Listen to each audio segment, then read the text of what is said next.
नमस्कार, स्वागत है आपका पार्लियामेंट्री बिजनेस में। मैं हूं आपके साथ पवन शर्मा। आज हमारे साथ है बीजेपी के वरिष्ठ नेता और साहिवाल से विधायक सुनील शर्मा जी। बहुत स्वागत है सर आपका। धन्यवाद। 2017 में जब चुनाव रिजल्ट आ रहे थे तो आपने लगभग 1.5 लाख के मार्जिन से साहिवाल विधानसभा सीट जीती। उस समय पे 5 राज्यों में और चुनाव हो रहे थे, तो 5 राज्यों को मिलाकर भी सबसे बड़ा आंकड़ा आपका था। जब चुनाव रिजल्ट आए तो ट्रेंड कर रहे थे आप ट्विटर पे कि सबसे बड़ी मार्जिन की जीत सुनील शर्मा जी ने दर्ज की साहिवाल से। तो उस जीत के बारे में बताइए। इतनी बड़ी जीत यूपी में तो हुई नहीं। यूपी में 403 सीटें, 403 सीटों पे किसी ने इतनी बड़ी जीत इतने बड़े मार्जिन से जीत दर्ज नहीं की है। उस ऐतिहासिक जीत के बारे में कुछ बताएं, किस तरीके से आपने जीत दर्ज की।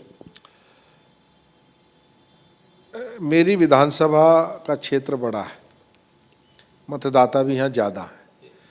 उस दृष्टि से कुछ लोग कह देते हैं कि बड़ी विधानसभा इसलिए 1,51,000 का अंतर था, लेकिन मैं ये भी बताना चाहता हूँ कि मेरा प्रतिशत भी 62% था, जो और किसी का नहीं था।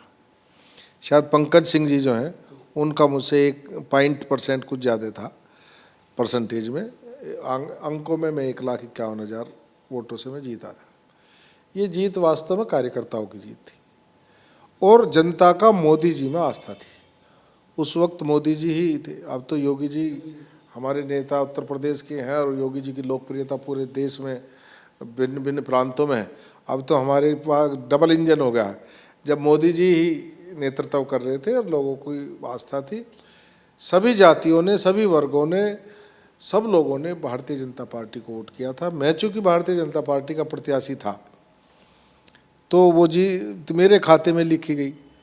कोई दूसरा होता तो हो सकता वो भी जीत, मतलब पार्टी ने मुझे बनाया था तो ये बात ठीक है कि पार्टी के जो कार्यकर्ता थे वो बहुत उत्साह के साथ लगे थे, और जब पार्टी का कार्यकर्ता उत्साह के साथ लगता है तो जीत का अंतर अपने आप बढ़ जाता है। तो कार्यकर्ताओं ने मेरी जीत मुझको दिलाई थी। मेरा आखिरी सवाल है विधायक जी, आप लगभग बहुत सालों से राजनीति में जुड़े हुए हैं, संघ से बहुत लंबे समय तक जुड़े रहे हैं आप।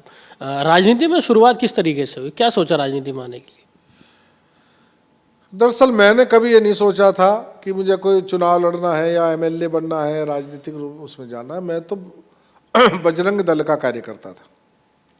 जब राम जन्मभूमि आंदोलन, अपनी पृष्ठभूमि संघ परिवार से मेरा पूरा परिवार जुड़ा रहा है। मेरे पिताजी 1942 में संघ के स्वयंसेवक बने थे।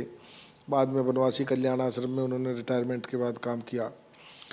मेरे सब भाई, बड़े भाई मुझसे सब संघ के ओटीसी किए हुए हैं। मैं भी संघ के बहुत सारे शिविर मैंने अटेंड किए हैं। तो संघ के कार्यकर्ता बचपन से ही थे। बाल्यकाल में गांव में भी हम शाखा लगाया करते थे। आदरणीय ज्योति जी उस वक्त संभाग प्रचारक थे, वो भी मेरे घर पर आए थे। माननीय ओम प्रकाश जी भी आए थे। बहुत तो हम ग्रामीण क्षेत्र के में संघ के कार्यकर्ता थे। उसके बाद गाजियाबाद आए, यहाँ बजरंग दल से जुड़े, बजरंग दल में काम करते रहे। राम जन्मभूमि आंदोलन हुआ, आंदोलन में कूद गए। एक ही सपना था कि पर राम का मंदिर कैसे बने, उसके लिए कुछ सोचा नहीं था। जेल में भी रहे, सहारनपुर जेल में बंद रखा गया हमको। फिर कार सेवा हुई तो मैं उस कार सेवा में शामिल होने का सौभाग्य मुझे मिला। तो मैं तो पार्टी के इसके संगठन के कार्यकर्ता के नाते था। उस समय जो परिवार, संघ परिवार के लोग थे, उन्होंने कहा कि आप भाजपा में चले जाओ। भाजपा में आ गए, भाजपा में काम करने लगे। पार्टी के विभिन्न पदों पर रहते हुए काम किया। 2007 में पार्टी ने मुझको टिकट दे दिया। मुझसे पहले यहाँ सुनीता दयाल जी चुनाव लड़ी थी, जीत नहीं पाई थी। उससे पहले बालेश्वर त्यागी जी चुनाव लड़े थे, वो जीत नहीं पाए थे। बालेश्वर जी बहुत बड़े नेता थे, 3 बार विधायक रह चुके थे, लेकिन 2002 में चुनाव हार गए थे। फिर 2004 में सुनीता जी लड़ी, वो भी हार गई थी उपचुनाव में। तो 2007 में पार्टी ने मुझको टिकट दिया। कार्यकर्ताओं का प्रेम होने के कारण, कार्यकर्ताओं का स्नेह होने के कारण, विपरीत परिस्थितियों में मैं उस चुनाव को भारी अंतर से जीता था। तब भी गाजियाबाद जिले में, नोएडा जिले, गौतम बुद्ध नगर जनपद में, हापुड़ तो तब था ही नहीं। गाजियाबाद जिला वहाँ तक था, गढ़मुक्तेश्वर तक। तो आज का हापुड़ भी, बागपत, ये 3-4 जिलों में मैं अकेला ही जीत पाया था।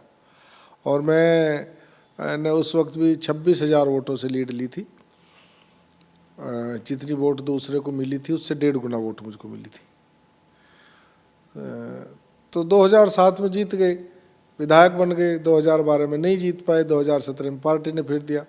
तो कभी सोच समझ के नहीं किया कि हमको योजना नहीं बनाई कि हमें ये करना या ये होना।